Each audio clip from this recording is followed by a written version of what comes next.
ఇచ్చాం, మీడియాకు స్వేచ్ఛనిచ్చాం, ప్రతిపక్షానికి గౌరవం ఇచ్చాం. మా నిర్ణయాల్లో లోటుపాట్ల సమీక్షకు అవకాశం ఇస్తున్నాం. తప్పులు జరిగితే సరిదిద్దుకోవడానికి సిద్ధంగా ఉన్నాం. మేమే సర్వజ్ఞానులం అన్న భ్రమలు మాకు లేవు. అందరి సలహాలను సూచనలను స్వీకరించి చర్చించి ముందుకు వెళుతున్నాం.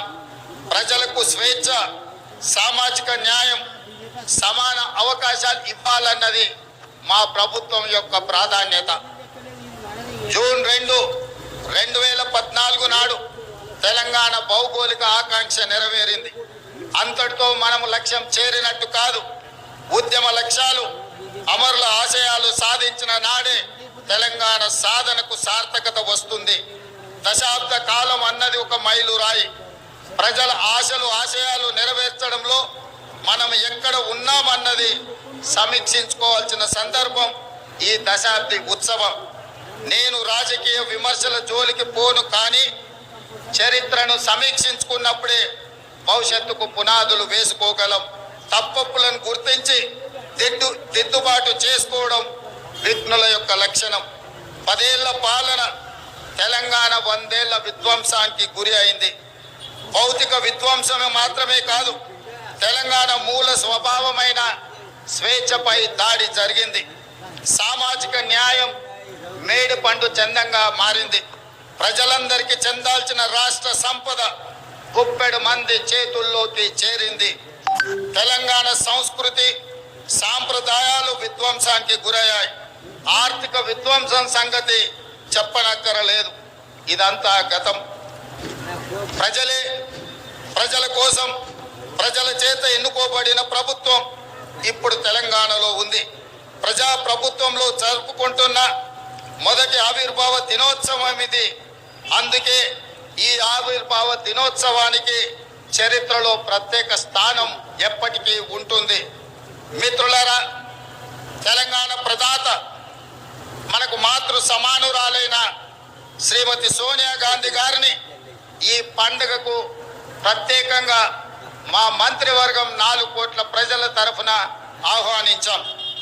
ఏ హోదాలో సోనియా గాంధీని ఆహ్వానించారని అడుగుతున్నారు. నేను చెప్పదలుచుకున్న, బిడ్డ ఇంట్లో శుభకార్యానికి తల్లికి హోదా కావాలా? తల్లిని ఆహ్వానించడానికి బిడ్డకు ఒకరి పర్మిషన్ అవసరమా? ఏ హోదా ఉందని, ఏ పదవిలో ఉన్నారని మహాత్మా గాంధీని మన జాతి పితగా గుర్తించుకున్నాం.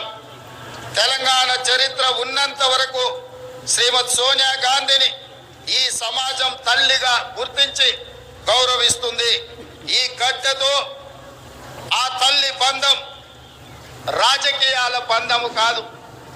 ఆ తల్లి బంధం పేగు బంధం ఈ తెలంగాణతో. ఈ దశాబ్ది ఉత్సవాల శుభ సందర్భంలో అమరుల ఆశయాలు, ప్రజలు కళలు నెరవేర్చే దిశగా ప్రజాప్రభుత్వం కొన్ని కీలక నిర్ణయాలు తీసుకుంది. అందులో ప్రధానంగా సాంస్కృతిక పునరుజ్జీవనం, ఆర్థిక పునరుజ్జీవనం. ఈ రెండు ఇప్పుడు తెలంగాణ భవిష్యత్తు నిర్మాణానికి కీలక అంశాలు. ఈ దిశగా మన ప్రభుత్వం అడుగులు వేస్తుంది. మిత్రులారా, ఏ జాతికైనా తన సంస్కృతి, తన అస్తిత్వం, ఆ సంస్కృతిని కాపాడటం ప్రభుత్వాల బాధ్యత. బోనం నుండి బతుకమ్మ వరకు, సాయుధ పోరాటం నుండి స్వరాష్ట్ర ఉద్యమం వరకు మన సంస్కృతి, మన చరిత్ర గొప్పవి. సమ్మక్క సారలమ్మ నుండి జోగులాంబ వరకు, భద్రాద్రి రాముడు నుంచి కొమరం భీముడి వరకు అమరుల త్యాగాలు, హక్కుల ఉద్యమాల వంటి వాటితో తెలంగాణ గొప్ప చారిత్రక వారసత్వాన్ని కలిగి ఉంది. ఈ సంస్కృతిని, చరిత్రకు పునరుజ్జీవనం జరగాలి. తెలంగాణ వచ్చి 10 ఏళ్ళైనా ఇప్పటికి మన రాష్ట్ర గీతము లేదు. ఉద్యమ కాలంలో ఉవ్వెత్తున స్ఫూర్తిని రగల్చిన జయ జయ హే తెలంగాణ జననీ జయ కేతనం గేయమే మన రాష్ట్ర అధికార గీతం కావాలని ఆనాడు ఆశించాం. సహజ కవి అందశ్రీ రచించిన ఈ గేయం మన రాష్ట్ర గేయంగా ఉంటుందని విశ్వసించాం. ప్రజల ఆకాంక్షల మేరకు ఈ పర్వదినాన జయ జయ హే తెలంగాణ తెలంగాణ గీతాన్ని రాష్ట్ర అధికార గీతంగా సగర్వంగా మా ప్రభుత్వం ప్రకటిస్తున్నది. చిహ్నం ఒక జాతి చరిత్రకు అద్దం పడుతుంది. జాతి చరిత్ర మొత్తం నిక్షిప్తమై ఉండేది చిహ్నంలో మాత్రమే. తెలంగాణ అంటే ధిక్కారం, తెలంగాణ అంటే పోరాటం. రాష్ట్ర అధికారిక చిహ్నంలో అది ప్రతిబింబించాలి. ఆ దశగా ప్రజాప్రభుత్వం నూతన చిహ్నాన్ని రూపొందించే పనిలో ఉంది. వివిధ వర్గాల నుంచి వచ్చిన సూచనలు, సలహాలు పరిగణలోకి తీసుకొని రాష్ట్ర నూతన చిహ్నాన్ని రూపొందించే పనిలో ఉన్నాం. అదే విధంగా మిత్రులారా, ఉద్యమ సమయంలో ప్రజలు టీజీ అనే ఇంగ్లీష్ అక్షరాలను తెలంగాణకు సంక్షిప్త అక్షరాలుగా నిర్ధారించారు. యువత తమ గుండెలపై టీజీ అని పచ్చబొట్లుగా పొడిపించుకున్నారు.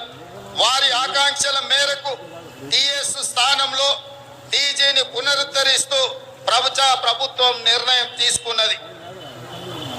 జననీ జన్మ భూమిస్య స్వర్గాదపి గరీయసి అంటే జన్మనిచ్చిన తల్లి, జన్మనిచ్చిన భూమి స్వర్గం కంటే గొప్పవని అర్థం. తెలంగాణ తల్లి 4 కోట్ల ప్రజల యొక్క ఆకాంక్ష ప్రతిరూపంగా ఉండాలి. ఆ తల్లిని చూస్తే మన కన్న తల్లి యాదిలోకి రావాలి. సగటు తెలంగాణ గ్రామీణ మహిళా రూపమే తెలంగాణ తల్లి ప్రతిరూపంగా ఉండాలి. తెలంగాణ తల్లి కష్టజీవి, కరుణామూర్తి. ఈ రూపురేఖలతో తెలంగాణ తల్లి రూపానికి పునరుజ్జీవనం జరగాలి. త్వరలో ప్రజల ఆకాంక్షలను ప్రతిబింబించేలా తెలంగాణ తల్లి రూపుదిద్దుకుంటుంది. త్వరలోనే తెలంగాణ రాష్ట్రానికి తెలంగాణ తల్లి యొక్క ప్రతిరూపాన్ని మేము అందించబోతున్నాం. ఈ నిర్ణయాలు ఎవరికి వ్యతిరేకం కాదు, ఒక జాతి ఆకాంక్షలకు ప్రతిరూపం మాత్రమే. అదేవిధంగా మిత్రులారా, తెలంగాణ రాష్ట్ర ఆర్థిక పునరుజ్జీవనం మేము అధికారం చేపట్టే నాటికి రాష్ట్ర ఆర్థిక వ్యవస్థ పూర్తిగా విధ్వంసమైంది. 7 లక్షల కోట్ల రూపాయల అప్పుల ఊబిలో తెలంగాణ కూరుకుపోయింది. శాసన